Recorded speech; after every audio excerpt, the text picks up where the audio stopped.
Support for this podcast comes from the St. Alphonsus Neuroscience Institute, offering technology to provide treatment for neurological, neurosurgical, and neurointerventional conditions. This includes a dedicated neurotrauma ICU for critical care of the brain or spine and a 24/7 stroke team. More at stalphonsus.org. Since Boise State Public Radio was founded, students have been an integral part of day-to-day operations. Hi, I'm Jackson Holmes, and I'm an intern in the Boise State Public Radio newsroom. I've spent my time developing important skills like writing for audio, editing tape, and conducting interviews. Working at BSPR has given me the unique opportunity to hone skills and build connections that will carry me into my career. Learn more and support at boisestatepublicradio.org. From Boise State Public Radio, this is The Connector. It's Idaho's Daily News. Good morning. I'm George Prentice. How much should the state have to pay to send its, let's call them excess prisoners, to stay in county jails? We'll find out. Plus, we've got the much-anticipated update on Idaho's drought. It is Tuesday, the 24th of February. Here we go with today's stories.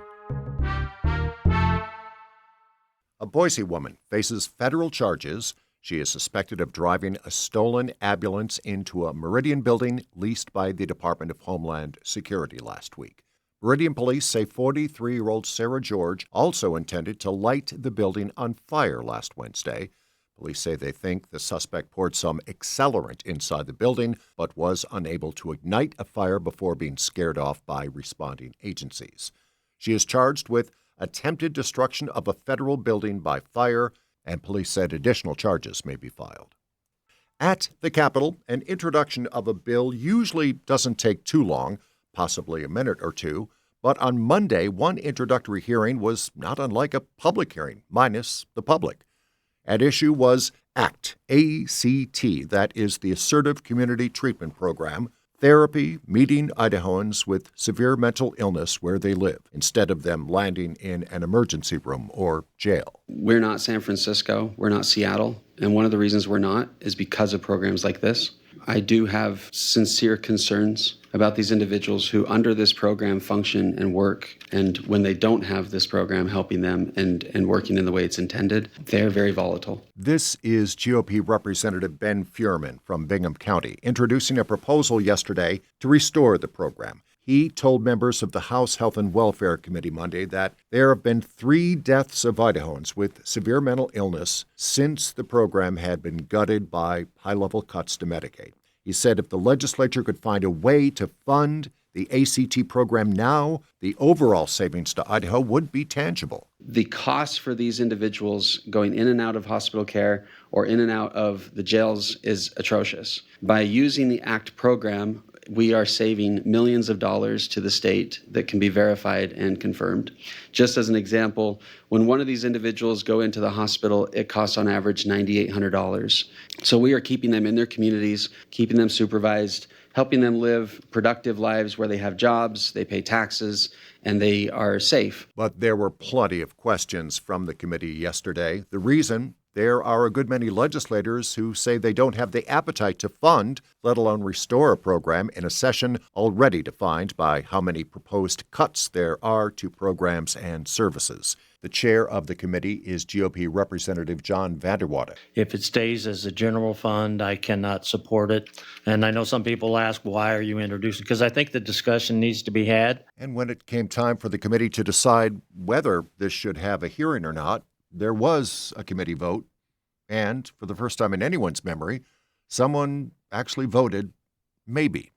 Generally, we don't do it for an introduction, but you can always ask for it. We have 15 ayes and 1 maybe. Representative Furman said he was working with as many people as possible at Health and Welfare and even members of JFAC to try to find a way to fund the program, but nearly everyone agreed that the clock is ticking on this year's session. 2 Idaho bills seeking to curb unauthorized workers are headed to the House floor. House Bill 704 would require employers to use E-Verify, the federal program that checks potential employees' work status. Speaking in front of the House Business Committee at the Capitol yesterday, head of the Idaho Dairymen Association, Rick Narabout, testified against the bill. He urged the state to let the federal government deal with immigration issues. If the state of Idaho creates a patchwork of E-Verify regulations, employers risk losing access to a workforce that could cause significant harm. The second, House Bill 700, would charge employers with a misdemeanor for knowingly hiring undocumented workers. Carlos Vidalis, who immigrated to the U.S. legally, testified in support. Illegal immigrants keep coming because employers hire them. They would not come otherwise.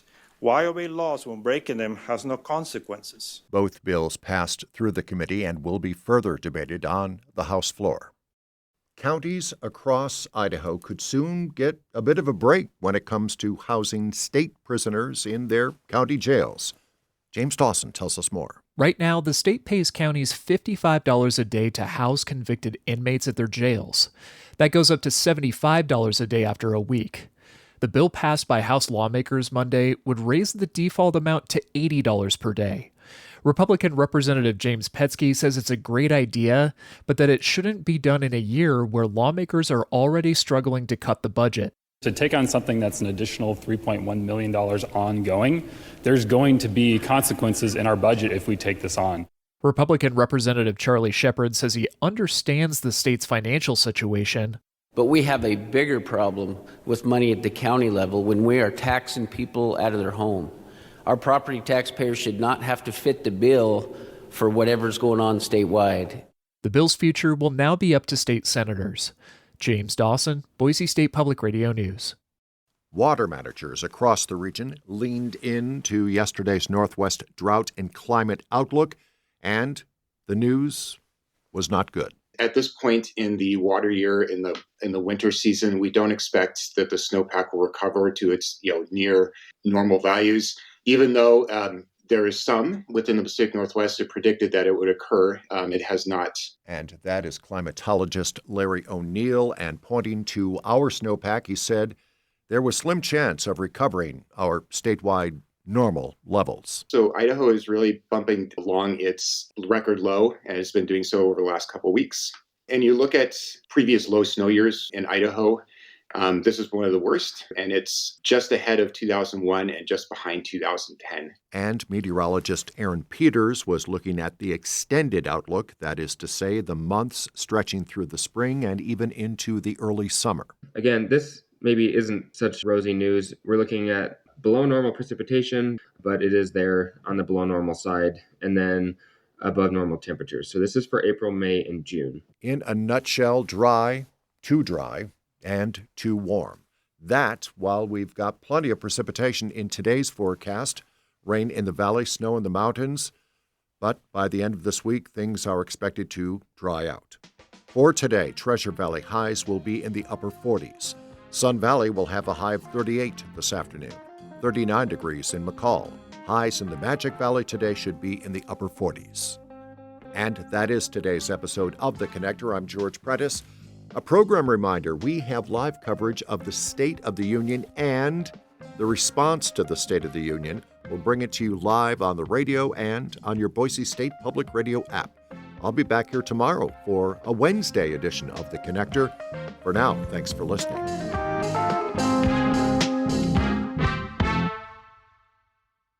Hi, it's Terry Gross, host of Fresh Air. Hey, take a break from the 24-hour news cycle with us and listen to long-form interviews with your favorite authors, actors, filmmakers, comedians, and musicians, the people making the art that nourishes us and speaks to our times. So listen to the Fresh Air podcast from NPR and WHYY.